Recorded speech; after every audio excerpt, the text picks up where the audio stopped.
Bonjour à tous, bienvenue. Aujourd'hui, nous allons couvrir un sujet très important qui est celui des vis. Cette vidéo se regarde en complément avec une autre vidéo que j'ai faite où vous trouverez l'information nécessaire sur les chevilles dans une vidéo qui s'appelle « Comment faire un bon trou dans le mur ». La présente vidéo est composée de deux parties. Une première partie plus théorique qui présente l'essentiel des différents modèles de vis et une seconde partie qui présente des applications concrètes. Pour la théorie des vis, nous partons direction l'atelier. Alors ici, déjà juste pour expliquer, il y a des vis différentes. Donc ça ici, c'est une vis qui se met sur un écrou. Donc c'est un peu on peut appeler ça des vis métalliques. Ici, il n'y a pas de pointe, ce qui veut dire que c'est pour que ça rentre dans un écrou. Donc ça, on ne va pas en parler aujourd'hui. Ensuite, vous avez la vis classique. Donc ici, une vis à bois, tout à fait classique, avec une tête, ça s'appelle Phillips. Voilà la classique. Ensuite, vous avez des vis qui ont la particularité d'avoir ici un côté plat, contrairement aux autres qui elles sont effilées. Donc vous voyez la différence. Et donc ça ici, c'est le type de vis qui se met lorsqu'on a des parties à accrocher qui sont plates. Typiquement, ça peut être des meubles de cuisine. Donc vous voyez, la tenue de l'accroche va être maximale puisque la surface d'appui de la vis est importante. Donc ensuite, ces vis plates. Ensuite, vous avez des vis comme ça avec une tête, avec une tête de vis qui s'appelle la tête de vis Torx. L'avantage de ça, c'est que ça a une très bonne prise sur la tête de la perceuse.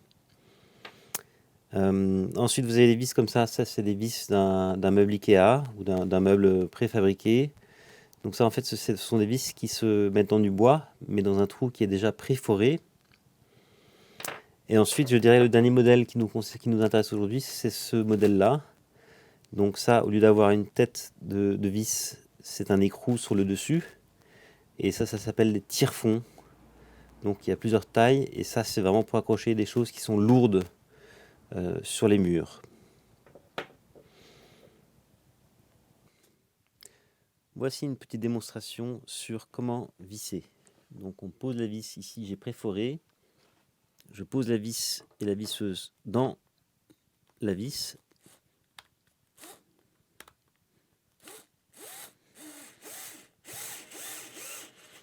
Donc voilà pour la Phillips. Je prends maintenant la vis plate. Donc je pose la vis et la visseuse.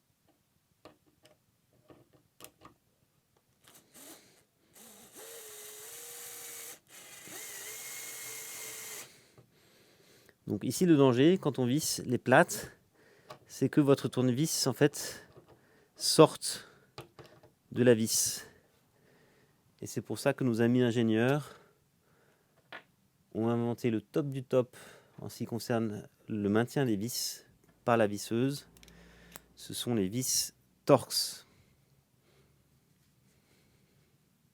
Donc je la place, je mets la tête, et là évidemment ça tient fantastiquement bien. Et voilà. Donc ici un exemple comment préforer. Alors il n'est pas nécessaire de tout préforer nécessairement, typiquement du bois souple, parfois des tasseaux, c'est pas forcément nécessaire, mais ça vous demandera moins d'efforts après pour placer la vis, puisque l'essentiel de la force a déjà été exercé. Donc ça vous donne un certain confort, et surtout si jamais vous voulez mettre une vis sur un bois qui est relativement fin, voire un peu fragile, là le préforage est obligatoire, sinon ça va vous faire des fissures. Donc les fissures, c'est évidemment pas bon pour le bois, surtout si c'est un meuble, mais c'est aussi pas bon non plus pour le maintien. Donc ici je vais vous faire un exemple, j'ai pas préforé le trou, et donc en vissant, simplement ça me fait la fissure, c'est garanti. Mais donc c'est pour cette raison qu'il faut préforer le bois sensible.